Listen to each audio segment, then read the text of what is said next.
how has your production kind of met your expectations for yourself this year? It's probably funny because I really hadn't met my expectations yet. I mean, it's great to, be in the leaderboards or be top 5 or top 6, whatever it was. I'm blessed. Obviously, God is great. God has been great to me and my family. I'm more than blessed to be here. When I'm on my own, I kind of, here or there, I get emotional just thinking about it. Obviously, the adversity I've been through and, things that me and my family been through when it comes to the sport, and me just still having to fight and having the will to keep going. When most people, quite frankly, would quit. But I wasn't raised by quitters, so, it's just great to see where I am and where I'm headed, to be honest. And, the way I see it is 5 people still in front of me, so there's always more work to do. Going back to Vanderbilt, you were there as just a quarterback, and that didn't, work out. And there are times where you were like, just based on what we were just talking about, there are times where you're like, I don't know if this is going to, I don't know if I can keep doing this. And now to see yourself and look back, what's that like? I would be lying if I would say times never got hard. But to say that I seemingly questioned if it would work out, never that. Because, like I said, I wasn't raised by quitters, and I always go back to, my parents are amazing. I mean, God blessed me with 2 wonderful parents, but I always think back to how my mom made things happen, just when it came to just small things. When my dad makes things happen, so it's who would I be to, take them through all of that and then just quit?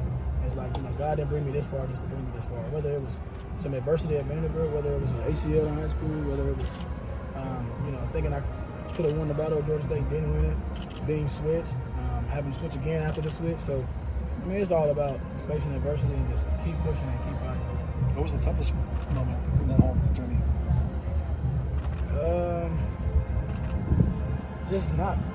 Just having to sit on the sideline and watch. I like the ball. I like to play the game. So, just having to sit on that sideline and continue to gain weight after I switch positions and just continue to watch. Obviously, I would support my teammates. I still love them, the guys that's at Georgia State. Some of them left already, but it just was, hard on me. Having played a game I love since I was 4 or 5, having played a position I've loved since I was 5. It was tough having to make that switch. I'm not gonna lie, it was tough. But when I wrapped my mind around it, I knew it wasn't no stopping what I could do if I put my mind to it.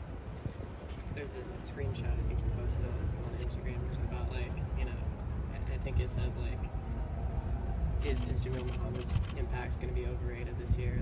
Has it been overrated? And obviously looking back on that, do you feel like because of everything you've been through, you kind of approach things or attack with a little bit of a chip on your shoulder these days? Yeah, you use the word attack. You can't ease into anything, and that's something my parents always taught me. If you want something, you gotta go get it, and that was the understanding coming here. Most people think, he went to USC. Not just me. They think certain athletes go to certain schools because they're given something. You can ask Coach Riley or Coach whoever, really, any coach that recruited me, and the minute they tried to bring up NIL, that's not something I want to talk about. I don't want to talk about anything that you're going to give me. Let's talk about what's going to make me better. And I enjoy things like that. I know Mr. Arledge and Mr. Katz, I believe is that, whatever his last name is.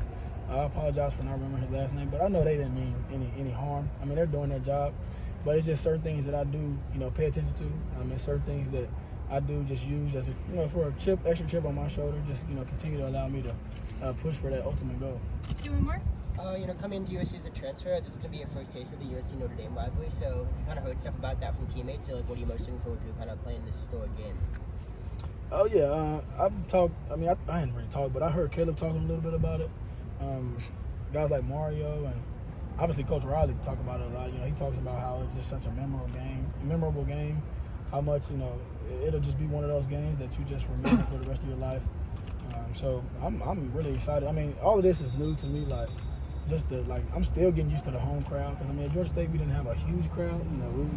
We played at South Carolina, it was a huge crowd, but I'm still taking all of this in, so I'm enjoying it really. I'm just along for the ride.